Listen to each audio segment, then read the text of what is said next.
Hello and welcome back to the Drink Less, Live Better podcast. I'm Sarah Williamson. You can follow me on Instagram, check out my website, or read my book, Drink Less, Live Better, for insights, wisdom, and resources. I have coaching spots open at the moment. Send me an email and tell me if you're interested. Okay, let's get on with today's episode. Advice that isn't asked for is probably criticism. I heard someone say this recently and I thought to myself, oh, that sounds snappy, sounds like something I might say. Is it true? Let's hear it again. Advice that isn't asked for is probably criticism. Okay, we've probably all been on both sides of this one. You're venting to a friend about a rough day and suddenly they're telling you what you should do. Or maybe you've seen someone struggling and jumped in with what you thought was helpful advice, only to watch them shut down or get defensive. Why does this happen? Why does advice, especially unsolicited advice, so often land like an insult instead of support? I've got 5 thoughts for you on this subject. Thought 1 is about the very nature of unsolicited advice.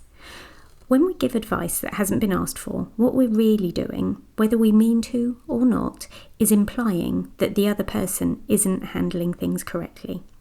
If someone says, I'm really overwhelmed with work at the moment, and you respond with, oh, well, you should learn to manage your time better, or set hard boundaries, say no to requests from your co-workers or your line manager, you might think you're helping. But what they're probably hearing is, you are not doing this right. Unsolicited advice often feels like judgment, and judgment tends to close people off, not open them up. Now, this doesn't mean advice is bad, far from it. Good advice can be life-changing, but it's about the context, and very importantly, it's about getting consent to give advice. Thought number 2. Why do we give unsolicited advice? Well, giving advice can feel good. It makes us feel useful, knowledgeable, even worldly wise. We want to help, of course we do. We see someone we care about in distress and we want to fix it. That's human. But that urge to fix can override empathy.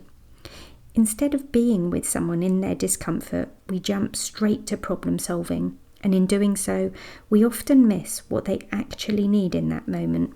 Maybe to be heard, to be validated, to be supported and understood.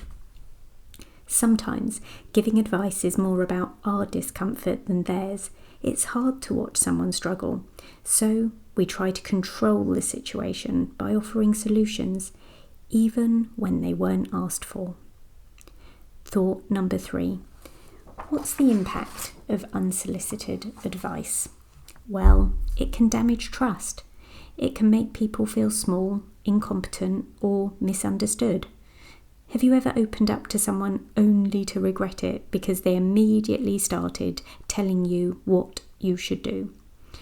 That pain you feel, that's not because they gave you bad advice necessarily. It's because they didn't listen to you first. They assumed that they knew better what you needed than you did. This can be really particularly painful in close relationships, friends, partners, perhaps even parents.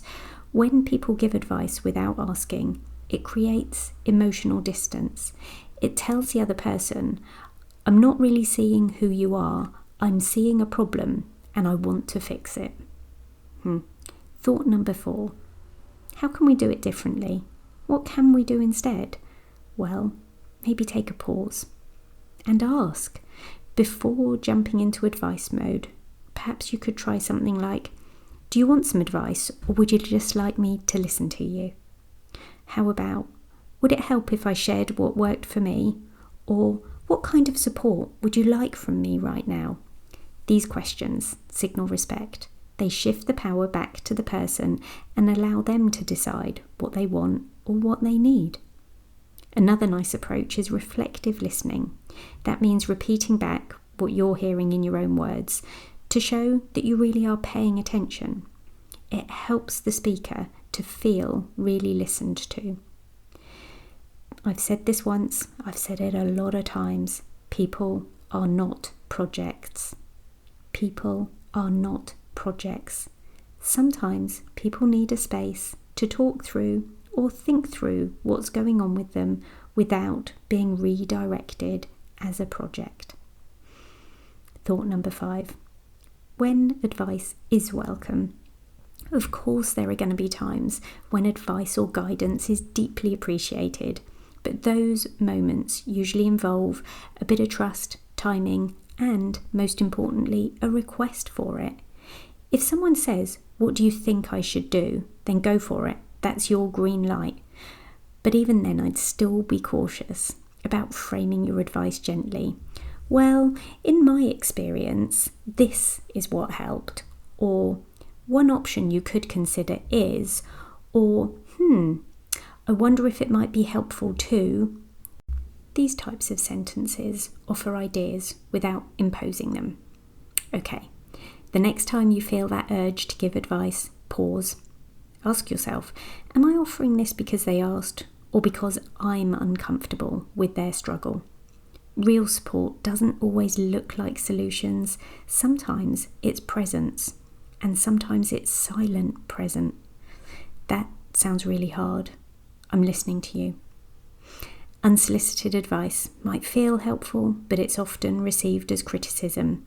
Let's practice listening first and asking other people what they think they might need or want from us. Thank you for listening in today. Check out the show notes for resources and ways to work with me. Oh, and P.S. I believe in you.